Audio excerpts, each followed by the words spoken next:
Okay, the starter problem for today is this. We have an ice cube tray. Starts at 23 degrees Celsius. You know, you've got 0.250 kilograms of water in your ice cube tray, and you're going to put it in the freezer overnight. And the next morning, it's at -6 degrees Celsius. It's frozen solid. And so we want to know how much heat energy did you need to remove from the water for all that to happen. So let's do given, find, and solve.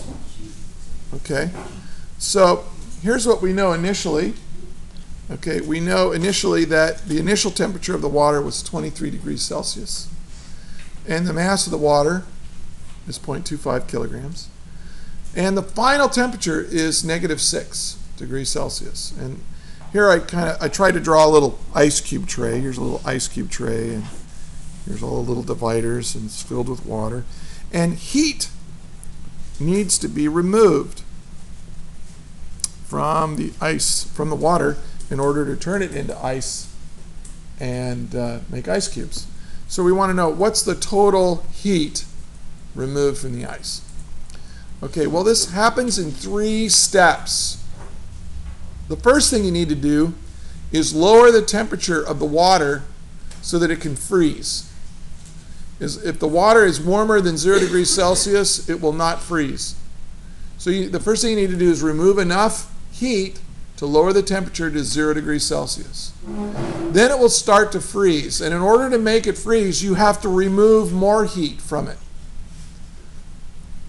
And then, once it's frozen solid, you need to remove even more heat to get it from 0 degrees Celsius down to -6 degrees Celsius. So we need to do this in 3 stages. So let's solve this. Well, the first step is to change the temperature. I'll call that Q1. Let me zoom in so you can see it better. Maybe I zoomed in too much. Well, the first thing I need to do is change the temperature. And so you have the mass times the specific heat capacity of water times the temperature change. Well, now what is delta T? Well, my final temperature before it can start freezing is 0 degrees Celsius. 0 minus 23 degrees Celsius, that's -23. And when you put it all together, you get -24,035 joules. So that's the amount of heat I had to remove from the water just so that it will start to freeze. Then I need to remove heat to actually freeze it. And that amount of heat is the mass of the water times the heat of fusion for water. So you multiply by the mass times, and this is the heat of fusion. You have to look that up, 3.34 times 10 to the 5 joules per kilogram. On the test, I will give a table of values to you, so you don't have to memorize that or put it on an equation list.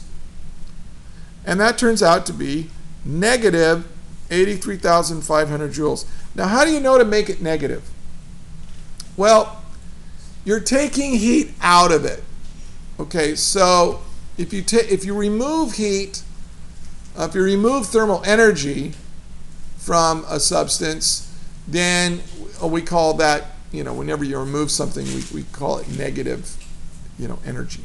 So this is the energy that we removed from the stuff, from the water, to make it freeze. Now it's frozen solid. The next thing you have to do is lower the temperature of the ice cube from 0 degrees Celsius to -6. So here's MC delta T, but this is for ice. So we still have the same amount of stuff, but the specific heat capacity of ice is 2,060 joules per kilogram degrees Celsius. Now, what's my change in temperature? Well, while it's ice, it changed from, its final temperature was -6, and its initial temperature was 0. So you go -6 minus 0 is -6. So that's my temperature change, which gives me a -3,090 joules of energy. And then, so I've got this amount of energy to lower the temperature, this amount of energy to freeze it, and this amount of temperature, amount of energy to lower the temperature again. So when you add them all up,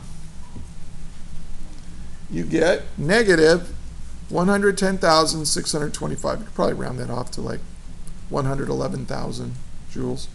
This is being good enough. And that's how much energy was removed from the ice, or from the water, to make all that happen. And you know, that's what your refrigerator has to do. And this is a lot of energy. Water contains a lot of energy.